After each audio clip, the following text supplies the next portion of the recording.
finally got heat in the shop. We lowered the pressure in the tires. I'm gonna run about 5 pounds. I'm thinking, gonna see what it's like for the woods. See if I can get better grip or if it's too much. But we're still hoping and shooting for getting down to Evansville sometime in 2024. Finally got everything cleaned up in here. We got our welder and we're gonna do some torquing for the beadlocks. All right, these call for 3 to 4 foot-pounds. All right, guys, as you can see, we have our beadlock up on the bench. Now, what we are going to be doing is torquing this to about 6 to 7 foot-pounds.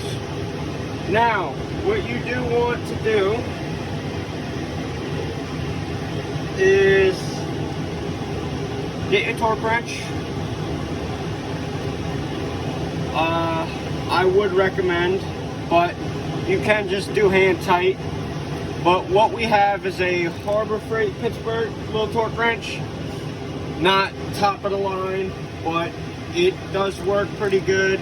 It's really smooth and it's only about 20 bucks. You can just go straight to the store or order it online. It works all right. Now what you're gonna wanna do, so this is in inch pounds. So what I'm gonna do is I'm gonna set that to 85. Now there's 12 inch pounds in 1 foot-pound. So what you're going to want to do is just say 12 times however many foot-pounds you want. That's the number you put for inch pounds. So I need 85. So I'm going to bring this little line to 80 with 0. And then I'm going to bring it to the number 5. Line that up, tighten it, and you're now at 85 inch pounds, or AKA 7 foot-pounds. Now what we're going to want to do is not go straight to that, and we're going to want to go down to about 4 foot-pounds, just to make sure that we're not over torquing these at first, just because I want to make sure that everything is completely even. 4, 12, so we're going to go a little above that.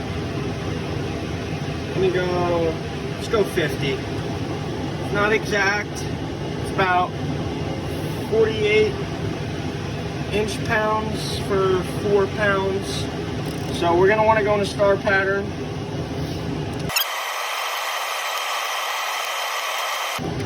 Okay, we're good for that. Now what we're going to do is go up to 7 foot-pounds, like I said earlier, bring it up to 85 inch pounds, and yet again do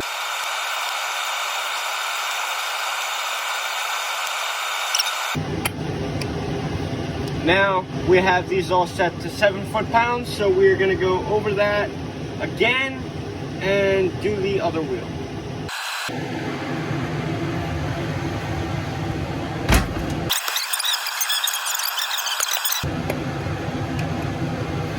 Alright, now me personally, all I'm really going to do is just tighten these, screw them on with my hands, and then give them a few dugs with this Black & Decker impact, because that'll give me just about what I need.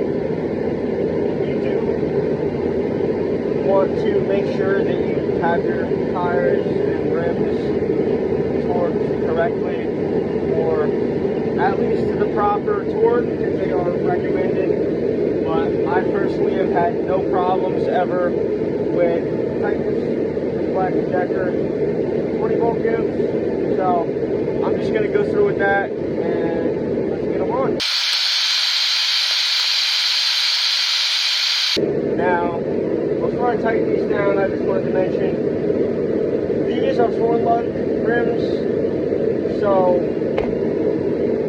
you're going to want to go bottom, top, side, however you want to do it. But when it comes down to this, or rims with more than 4, or just in general with a lot of lugs or a lot of nuts, you want to make sure you give it a star pattern, and you don't want to tighten them down to all the way, like to full torque, because you're not going to seat that rim evenly.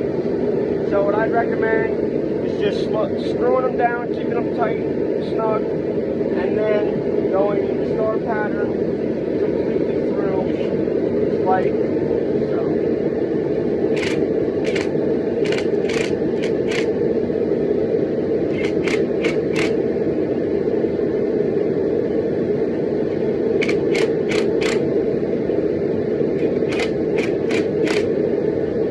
Probably see the tire was moving as I was doing that, but like I said, now that we have these snugged up, I'm going to give them some big tight.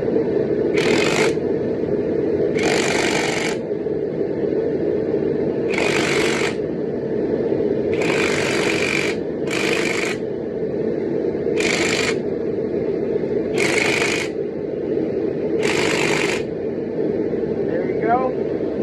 Even after that, if you want to be 100%, you can look to make sure you have pretty much even threads coming through or going into each bolt. Here I do. So we're going to leave that wheel and put the other one on. Now, as you can see, we got our wheels and beadlocks fully tightened on. And the bike, we now don't need to worry any further. So thank you guys for watching.